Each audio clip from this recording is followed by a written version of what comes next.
जय हिंद दोस्तों। चलिए देखते हैं आज़ाद हिंद फौज, वेवेल योजना, शाही नौसेना विद्रोह। वेवेल उसमें भारत का वायसराय था। वेवेल योजना इसलिए कहा जो भारत का वायसराय था वेवेल, ये चाहता था सभी पार्टी एक जगह बात करें, तो जो ना तो वही वेवेल योजना कहा जाता था। सभी पार्टी, जैसे कि उस समय भारत छोड़ो आंदोलन चला था, सभी स्वतंत्रता सेनानी एकदम चरम सीमा तक एकदम पहुंच गए थे कि अब हमें आज़ादी लेकर ही रहना है। तो इसमें भारत का ऐसा तानाशाही वाला माहौल था, एकदम आज़ादी के एकदम एकदम आखिरी पड़ाव हम लोग पहुंच रहे थे। तो हर जगह एकदम उलट पुलट चल रहा था। तो वेवेल को ये जिम्मेदारी दिया गया था अंग्रेजों की तरफ से कि भाई इन्हें एक जगह बैठाओ, इस बात करो, चाहिए क्या, इन लोगों को ऐसा ऐसा बोलो, ऐसा ऐसा होगा।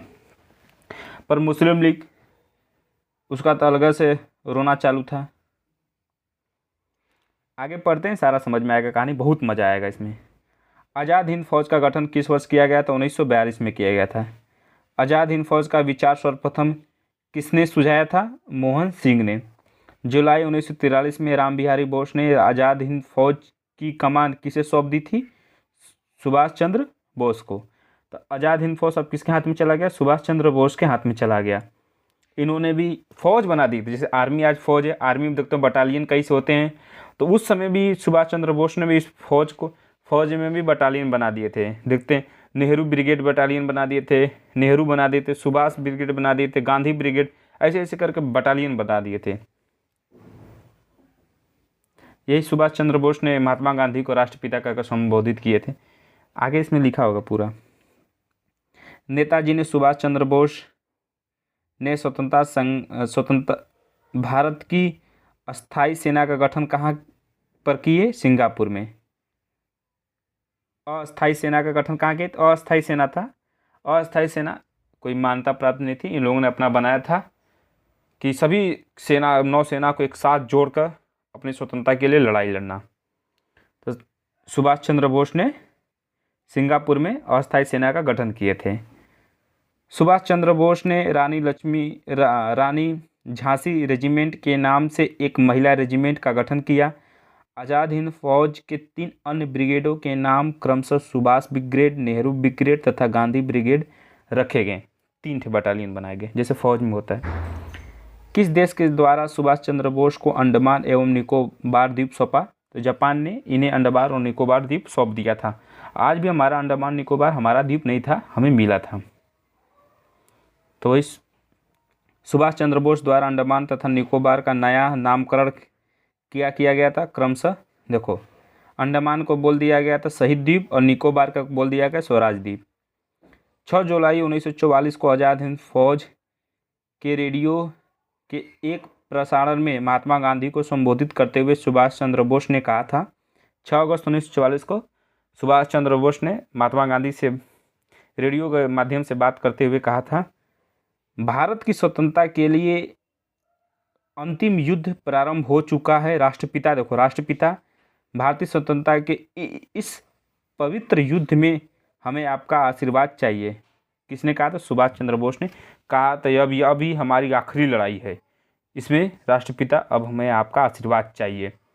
सुभाष चंद्र बोस ने महात्मा गांधी की यहीं पर राष्ट्रपिता कहकर संबोधित किए थे। भारतीय स्वतंत्रता संघर्ष के दौरान किसने द फ्री इंडियन लीजन नामक सेना बनाई थी? सुभाष चंद्र बोस ने। दिल्ली चलो जय हिंद तथा तुम मुझे खून दो मैं तुम्हें आज़ादी दूंगा नारा किसके द्वारा दिया गया था? नेताजी सुभाष चंद्र बोस के द्वारा। और भी कई सारे स्वतंत्रता सेनानियों से, जैसे राम प्रसाद बिस्मिल, सरफरोशी की तमन्ना अब हमारे दिल में, देखना है जोर कितना बाजुए कातिल में है। बाल गंगाधर तिलक ने स्वराज मेरा जन्म सिद्ध अधिकार और हमें उसे लेकर ही रहूँगा। चंद्रशेखर आज़ाद, आपको पता है काकोरी षड्यंत्र जब हुआ था तो वहाँ से निकल गए थे चंद्रशेखर आज़ाद, तो इलाहाबाद में अंग्रेज़ों के साथ मुठभेड़ हो गया था, तो आखिरी बुलेट बची थी, तो उन्होंने अपने माथे में गोली मार दिए थे, तो कहे थे English has no bullet to shoot me. आज एक चंद्रशेखर पार्क देखे होंगे, आज जो इलाहाबाद में लड़के आप तैयारी ही कर रहे सभी लोग, तो चंद्रशेखर पार्क जानते हैं, वहाँ पर शाम के समय में अरे अलग ही रंगमंच वहाँ पर मना रहता है भाई साहब। अगर कोई से कह दो सजीव गया है चंद्रशेखर पार्क में, अलग सोच बना लेंगे, अरे हाँ समझ गई अब। भगत सिंह, इंकलाब जिंदाबाद। भगत सिंह लाहौर के केंद्रीय असेंबली में बम फेंक दिए थे, जिन्हें इन्हें बाद में भगत सिंह, राजगुरु, बटुकेश्वर 1931 में इन्हें फांसी दे दिया गया था। तो ये सब स्वतंत्रता सेनानी थे भाई, हैं। भगत सिंह, चंद्रशेखर आज़ाद, बाल गंगाधर तिलक, राम प्रसाद बिस्मिल, सुभाष चंद्र बोस, चंद्रशेखर आज़ाद, हैं। अशफाक उल्ला खां, राम प्रसाद बिस्मिल, रोशन लाल, राजेंद्र लहरी, ऐसे स्वतंत्रता सेनानियों को कभी नहीं भूलना चाहिए। महात्मा गांधी, सरदार वल्लभ भाई पटेल, नेहरू जी, कभी नहीं, लोगों बहुत लोगों ने किया था। सुभाष चंद्र बोस को देश नायक की उपाधि किसके द्वारा प्रदान की गई थी? रविंद्रनाथ टैगोर के द्वारा। महात्मा गांधी जी के द्वारा सुभाष चंद्र बोस को देशभक्त की उपाधि दी गई थी, महात्मा गांधी जी के द्वारा दिया गया था। वर्ष 1945 सरकार के प्रति निष्ठा न रखने के आरोप में किसके ऊपर लाल किला मुकदमा चलाया गया था? आज़ाद हिंद फौज पर। देखते हैं, देखना है, बहुत मजा आएगा। ब्रिटिश सरकार ने आज़ाद हिंद फौज के सैनिकों एवं अधिकारियों को गिरफ्तार कर नवंबर 1945 में दिल्ली के लाल किला में उन पर मुकदमा चलाए थे। आज़ाद हिंद फौज के जितने भी सैनिक और अधिकारियों थे, ये ब्रिटिश अंग्रेजों ने इनके ऊपर मुकदमा चलाए थे, जिसमें से 3 अभियुक्त थे। कौन?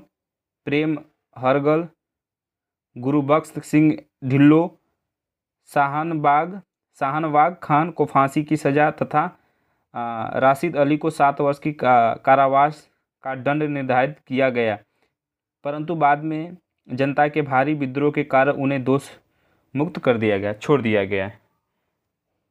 किस वायसराय के द्वारा आज़ाद हिंद फौज के अभिव्यक्ति को क्षमा दिया गया था? लॉर्ड वेवेल के द्वारा दिया गया था। देवर करबा चरम सीमा तक विद्रोह जौन हो गल ना देता ससुरम तो काटी दे रहता है। वर्ष 1944 में CR फार्मूला किसके द्वारा प्रस्तुत किया गया था? C राजगोपालाचारी के द्वारा। भारतीय राजनीति गतिविधियों को दूर करने के लिए वेवेल योजना कब प्रस्तुत किया गया था? 14 जून 1945 को। वेवेल योजना है क्योंकि वेवेल था, वही था वायसराय था, भारत का वायसराय था। तो मुस्लिम लीग की तरफ से जिन्ना था, कांग्रेस की तरफ से मौलाना अब्दुल कलाम आज़ाद थे। देखो, वेवेल योजना पर विचार करते हुए किस आयोजित शिमला सम्मेलन में कांग्रेस की ओर से प्रतिनिधित्व किया था? तो मौलाना अबुल कलाम आज़ाद। ये 6 वर्ष तक लगातार रहे थे भारतीय राष्ट्रीय कांग्रेस के अध्यक्ष पद पर, क्योंकि जब 1940 में बने थे उस समय हुआ गया था कि सेकेंड वर्ल्ड वार चालू हो गया था। सेकेंड वर्ल्ड वार के वजह से देखो हम लोगों को आज़ादी बहुत जल्दी मिलेगी, अगर नहीं होता ना तो धीरे धीरे घसीटते, हमें और थोड़ा सा लंबा जाना पड़ता है। सेकेंड वर्ल्ड वार जो होता है एकदम सही होता है, ऐसा कहा जाता है। भारतीय राष्ट्रीय कांग्रेस का लगातार 6 वर्ष तक अध्यक्ष रहने वाले व्यक्ति थे मौलाना अब्दुल कलाम आज़ाद। ब्रिटेन को ज़रूरत पड़ गई थी भारतीय सेनाओं का, यही फ़ायदा हम लोग उठा लिए थे, मतलब स्वतंत्रता सेनानियों ने उठा लिए थे, कांग्रेस पार्टी ने इसका फ़ायदा उठा लिया था। अरे भारतीय सेना है एकदम, 4 दिन भी नहीं खाएंगे तब भी जिसको चाहे उसको पीट देंगे। आज़ाद हिंद फौज के विरुद्ध मुकदमे में कांग्रेस द्वारा गठित आज़ाद हिंद फौज बचाव समिति का अध्यक्ष कौन था? भूला भाई देसाई थे। आज़ाद हिंद फौज दिवस कब मनाया गया था? तो 12 नवंबर 1945 को। अब आगे देखते हैं शाही नौसेना विद्रोह, जो कि 18-23 फरवरी 1946 के विद्रोह बीच में हुआ था। रॉयल इंडियन नेवी के विद्रोह की शुरुआत 18 फरवरी को हुई, जब बम्बई से नौसेना जहाज HMIS तलवार के 1100 नाविकों ने नस्लवादी भेदभाव और खराब भोजन के प्रतिवादक में हड़ताल कर दिया था। नौसेना विद्रोह, इन INS तलवार के 1100 सैनिकों ने इसका मतलब विद्रोह चालू कर दिए थे, खराब भोजन और भेदभाव के कारण। सैनिकों की मांग क्या थी देखते हैं। सैनिकों की मांग यह थी कि नाविक VC दत्त को रिहा किया जाए। VC दत्त को अंग्रेजों ने गिरफ्तार कर लिया था, क्यों किए थे? ये जिस जहाज़ पर थे उस पर भारत छोड़ो लिखने के आरोप में इन्हें गिरफ्तार कर लिया गया था। क्योंकि भारत छोड़ो आंदोलन 1942 में इसका चल रहा था। इस देशव्यापी विस्फोट की स्थिति में वल्लभ भाई पटेल ने हस्तक्षेप किया। पटेल व जिन्ना ने उन्हें आत्मसमर्पण की सलाह दी। विद्रोहियों ने आत्मसमर्पण करते हुए कहा कि हम भारत के सामने आत्मसमर्पण कर रहे हैं, ब्रिटेन के सामने नहीं। बाहर 26 जनवरी 1950 को भारत का संविधान लागू हुआ। इसी के साथ भारत एक गणतंत्र राष्ट्र बन गया। देखो आज़ादी मिला, ऐसा लगता है कि अब आज़ादी हम लोगों को मिल रहा है। इतिहास यही सब जब आखिरी आता है, इतना गुलामी से मध्यकालीन से देखोगे तब हम लोगों के साथ उधर मुग़लों ने क्या से क्या किया, कैसे तरीके से हम लोगों को पीटा, इधर किया हमें राजाओं के साथ। फिर धीरे धीरे अंग्रेज़ तो चरम सीमा तक कर दिए। मुग़ल आए चले गए, ये मुग़ल आए, अंग्रेज़ आ गए। अंग्रेज़ तो एकदम भारतीयों के साथ एकदम बहुत बुरा करने लगे थे यार, एकदम हद मचा दिए थे कुत्ते साले सब। ठीक है, अगले वाले टॉपिक में रहेगा हमारा कैबिनेट मिशन। संविधान सभा तथा अंतरिम सरकार का गठन किया गया। जब संविधान सभा बना था उसी समय बीच में एक सरकार बनाई गई थी। देखते हैं आप लोग किस तरह चला रहे हैं, तो उसी को कहते हैं अंतरिम सरकार।